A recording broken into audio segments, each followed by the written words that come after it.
E antes disso, para alguns que não me conhecem, eu estarei me apresentando. Meu nome é D'Angelo, sou pastor evangélico, congrego na Igreja Batista, primeira Igreja Batista de Vassouras. Eu sou formado em teologia, bacharel em teologia pela Faculdade Batista do Sul. Sou formado em língua hebraica pelo Instituto Êxito de Teologia e sou doutor em divindade.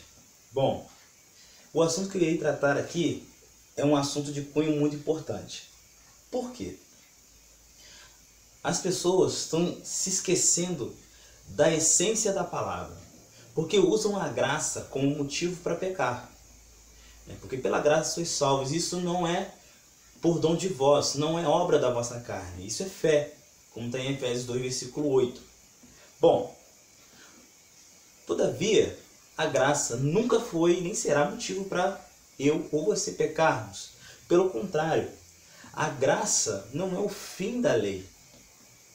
A graça, ela veio nos alcançar por intermédio de Cristo. Mas a lei, de forma alguma, ela foi extinta. E eu vim trazer para vocês hoje o contexto primordial das Santas Escrituras. Aquilo que regeu maior parte do tempo da lei mosaica, das culturas judaicas.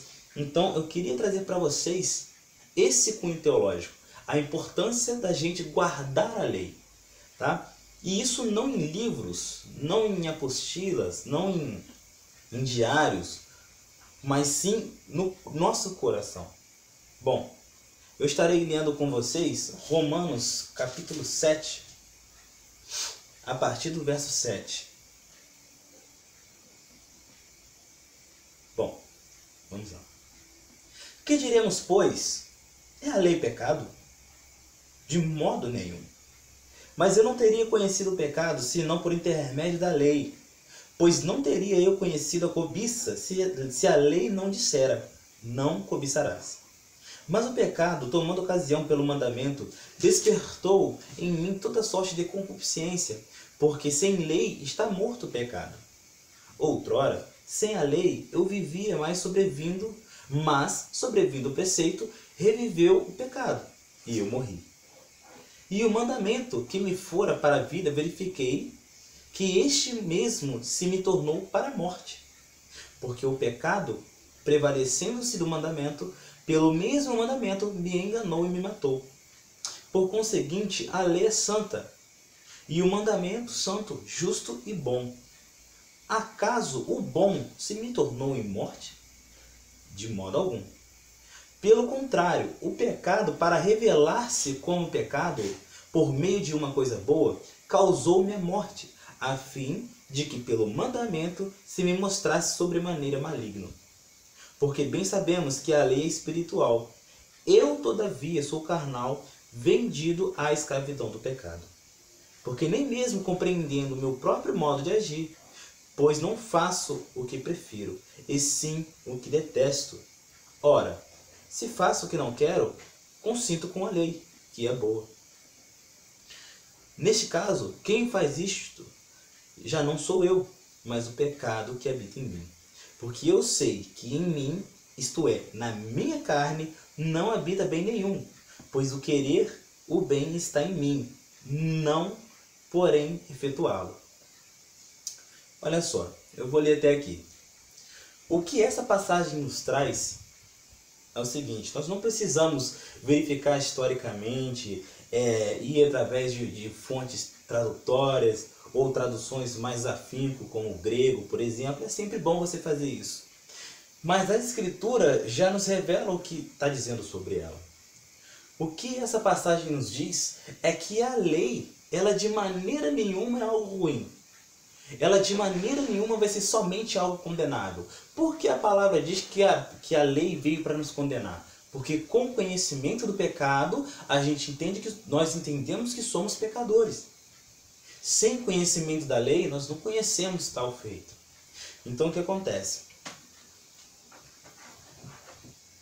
Para que a gente venha entender a nossa natureza, para que a gente venha entender o que inicialmente foi proposto a nós, nós não podemos viver e entender a visão teológica, a visão ministerial somente pela graça. É claro que hoje nós somos salvos pela graça, que é um dom gratuito de Deus, é um favor imerecido.